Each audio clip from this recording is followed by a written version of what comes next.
नमस्कार। मुझे फिर एक बार बड़ी खुशी हो रही है आपसे बात करके। आज ये संडे के दिन मैं चाहता था कि ये वीडियो हम संडे मॉर्निंग रिकॉर्ड करें, पर किन कारणों की वजह से संडे इवनिंग, लेट इवनिंग हो गई है। खैर, मिडिल क्लास फैमिलीज़ जिस तरह से 70s 80s में अपना संडे मॉर्निंग गुजारती थी, फर्स्ट हाफ, वो मैं आप लोगों के साथ थोड़ा सा बांटना चाहूँगा। अपना जो यादें हैं आपके साथ शेयर करना चाहूँगा। अगर हम बात करें एक आम मध्यम वर्गीय परिवार की, तो छोटे से घर में रहते थे। ड्राइंग रूम में ही ड्राइंग डाइनिंग कंबाइंड होता था। खाने की टेबल एक छोटी सी रेक्टेंगुलर टेबल, चौकोर टेबल होती थी, साथ में कुर्सियाँ होती थी बिल्कुल बेयर बोन्ड सी, उन पर गद्दियाँ रखी होती थी और गद्दियों के जो गिलाफ जो होते थे वो पुरानी चादरों से बनते थे। जो टेबल के ऊपर हम लगाते थे वो, जिसको मेज़ पोश कहते थे, तो मेज़ पोश भी एक प्लास्टिक का बनी हुई एक चीज़ होती थी जो कि बाज़ार में मिलती थी, जिसको आप ऊपर से ऐसे साफ़ कर लेते थे। क्योंकि प्लास्टिक का होता था तो कपड़ा मार के साफ़ हो जाता था, तो बहुत सारे घरों में वही इस्तेमाल होता था। ऐसा नहीं था कि कमरों के साथ आपके जॉइंट एडजॉइनिंग बाथरूम हो, तो एक बाथरूम एक टॉयलेट अलग से होता था। घर के आगे छोटा सा एक वेड़ा होता था और किचन पीछे की तरफ होता था। किचन के पास एक छोटी सी जगह होती थी जहां अक्सर आप गर्मियों में रात को अपनी मंजी ढा के सोते थे।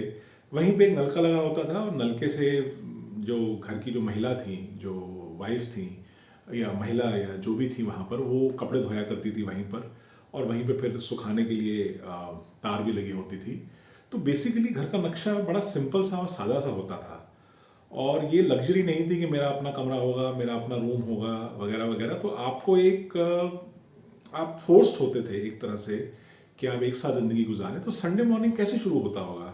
अगर हम एक बात करें कि घर में बबलू बबली, मम्मी जी, डैडी जी और दादी जी, तो दादी जी तो तख्त पोश पे ही सोती थी और जल्दी नॉर्मली उठ जाया करती थी। कई बार जो घर की सबसे बूढ़ी औरतें थी वो बहुत जल्दी उठ जाती थी और थोड़ा बहुत पूजा पाठ कर लेती थी।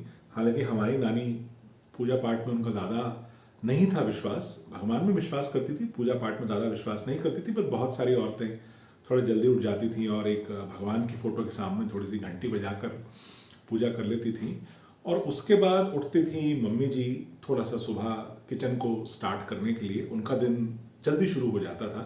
कई बार हम ये भूल जाते हैं कि महिलाओं ने घर को चलाने में कितना महिलाओं की भूमिका रही है।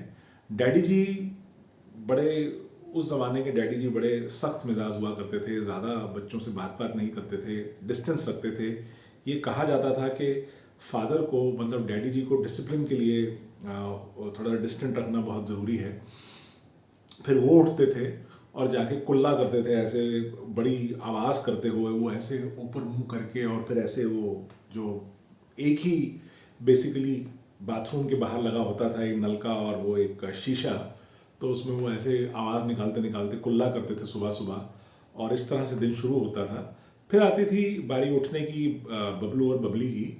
और बबलू और बबली अगर अपना कमरा है तो उसमें सोए होते थे एक ही रज़ाई के अंदर, एक इस तरफ एक इस तरफ, और रात को लड़ते लड़ते सोते थे। किसी न किसी बात पे लड़ा झगड़ा होता रहता था। तूने मेरी कॉपी ले ली, तूने मेरा पेन ले लिया, तूने मेरा ज्योमेट्री बॉक्स ले लिया, तूने ऐसा नहीं किया, तूने वैसा नहीं किया। तो लड़ते लड़ते बबलू बबली, तो उनको उठाया जाता था कि उठो और मुंह हाथ धो लो अपने, और जैसे पंजाबी घरों में कहते थे ब्रुश ब्रश कर लो, मतलब ब्रश कर लो दांत। बहुत सारे घरों में टूथपेस्ट का इस्तेमाल होता था, बहुत सारे घरों में दंत मंजन या इवन डाबर लाल दंत मंजन इस्तेमाल होता था। कोलगेट टूथ पाउडर भी उस समय काफ़ी पॉपुलर था। आपको याद होगा एक डब्बी आया करती थी जो टैल्कम पाउडर की डब्बी जैसी लगती थी बिल्कुल शक्ल से। तो ये हो गया। तो फिर अब थोड़ा सा नाश्ते का वक्त। नाश्ते से पहले बबलू बबली इस ताक में रहते थे कि ज़रा बाहर निकल जाएं, बाहर जो बच्चों की फ़ौज उनका इंतज़ार कर रही है। और डैडी जी अपना अखबार लेकर डाइनिंग टेबल पर बैठ जाते थे। अखबार बहुत लोग सीरियसली पढ़ते थे, उसी उतनी ही शिद्दत से पढ़ते थे जितनी शिद्दत से आज लोग पॉलिटिक्स को लेके सोशल मीडिया पे चर्चाएं करते हैं। तो पॉलिटिक्स हमेशा से इस देश का ऑब्सेशन रहा है, पता नहीं क्यों। तो वो बड़ा ध्यान से अपना वो अखबार बिछा के अपने सामने, और वो धीरे धीरे खबरें पढ़ते थे। वो खबरें अखबारों में वही पॉलिटिक्स की ज़्यादा होती थी। उस समय इकोनॉमिक्स या फाइनेंशियल उसका तो इतना लोगों को चस्का नहीं था, पॉलिटिक्स का बहुत था, पार्टी के मैकिनेशंस, और प्राइम मिनिस्टर ने क्या किया और प्रेसिडेंट ने क्या किया, फलाने ने क्या किया, ढिमकाने ने क्या किया, ये पढ़ते पढ़ते लोग आधा दिन गुजार देते थे और इसको बहुत विजडम वाला काम समझते थे। मैं अखबार पढ़ता हूँ तो मैं अक्लमंद हूँ, मैं अवेयर हूँ, ऐसे लोग सोचते थे उस समय। अब पता नहीं ये कितना सच है। मैं कब से अखबार पढ़ रहा हूँ, मतलब 50 साल तो मुझे ही हो गए पढ़ते हुए, मैं 51 का होने वाला हूँ, पर मुझे आज तक लगा नहीं कि मुझ में कोई विजडम है अखबार पढ़ने की वजह से। खैर, ये और बात है। फिर नाश्ते का वक्त आया, बबलू बबली को बुलाया गया। अगर वो बाहर चले जाते थे, वो लड़ते लड़ते ही अंदर आते थे कि इसने वो कर दिया, इसकी सहेली ने वो कर दिया, इसके दोस्त ने वो कर दिया। और फिर नाश्ते की टेबल लगती थी। पंजाबी घरों में ज़्यादातर परांठे ही बनते थे, तो परांठे थे, अचार थे, चटनी थे, दही को हम पंजाबियों में दही कहते थे कि परोंठे और दही। तो परोंठे और दही का नाश्ता हो गया। उसके बाद डैडी जी के लिए चाय बन गई, डैडी जी मम्मी जी ने चाय पी ली, बबलू बबली फिर खिसक गए वहाँ से। बबलू बबली को खिसकने का बहाना चाहिए होता था। उस समय बच्चों का क्या था कि खेल कूद में बहुत वक्त निकलता था। बहुत सारे मोहल्ले में बच्चे होते थे, पूरी फौज होती थी, डब्लू डबली डब्बू बब्बू टब्बू, सारे के सारे वहाँ पर बच्चे जमा होते थे। कोई इस कोने में कोई गेम खेल रहा है, कोई उस कोने में कोई गेम खेल रहा है, कोई कुछ कर रहा है, कोई कुछ कर रहा है। रेयर होता था मोहल्ले में कोई ऐसा घर जिसमें बच्चे घर के अंदर होते थे। और संडे के दिन तो वैसे ही सुबह निकल जाते थे, घर में आते ही नहीं थे।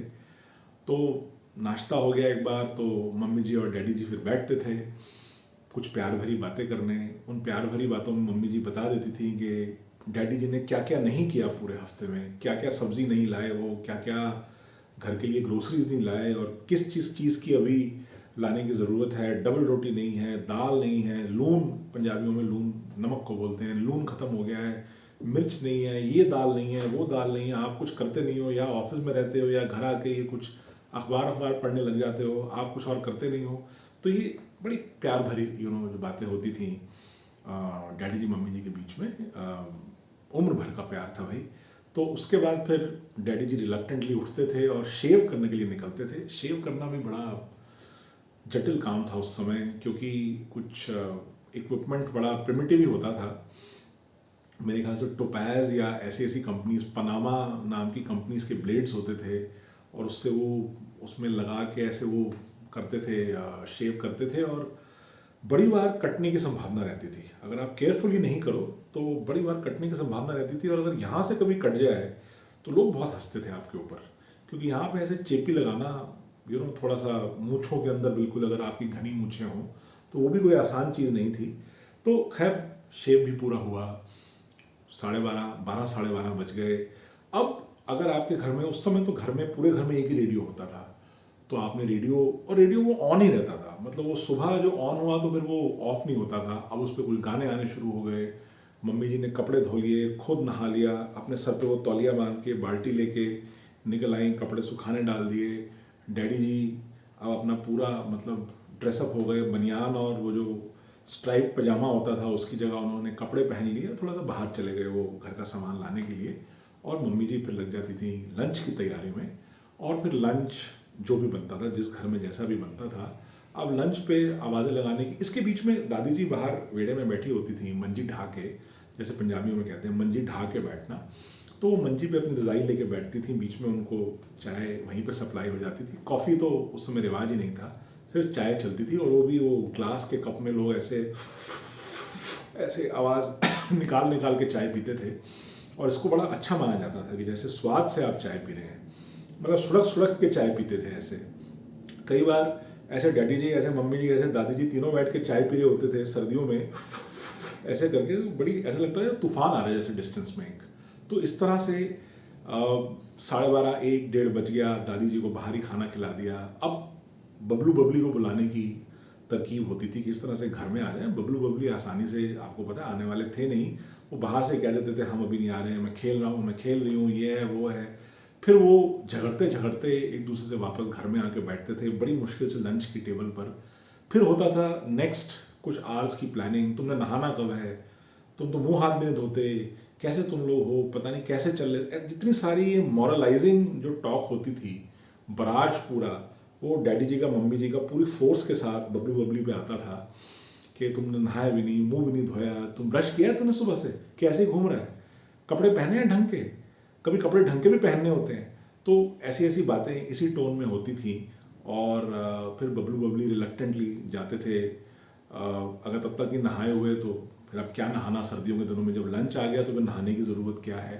फिर होती थी बात, होमवर्क किया है?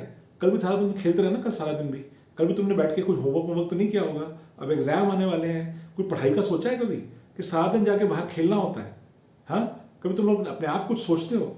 तो डैडी जी का ये एडिशनल रिस्पॉन्सिबिलिटी होती थी कि बच्चों को एक एक मॉरलाइजिंग जो ये टॉक है, ये वाली रेप्रिमैंड वाली थोड़ी सी ये डिलीवर की जाए। तो वो खास इसमें स्पेशलाइज करते थे। तुम लोगों को तो कोई परवाह है नहीं है, ऐसी ज़िंदगी गुजार, कोई डिसिप्लिन नहीं है तुम्हारी लाइफ में, कभी किताब नहीं खोल के देखी, होमवर्क के अलावा तुमने कभी कोई पढ़ाई नहीं की। खैर, अच्छी बात यह है कि बबलू बबली को भी कोई फ़र्क नहीं पड़ता था, तो वो ये सुनते थे और सुन के फिर बाहर निकल जाते थे खेलने के लिए, और फिर ऑनवर्ड्स टू डिनर। तो इस छोटे से वीडियो में इतना ही। उम्मीद करता हूँ कि आपको पसंद आएगा और संडे आपका अच्छा गुजरा होगा। जल्द ही मैं आपसे फिर से मिलूँगा। तब तक के लिए आप सबको मेरा नमस्कार, धन्यवाद।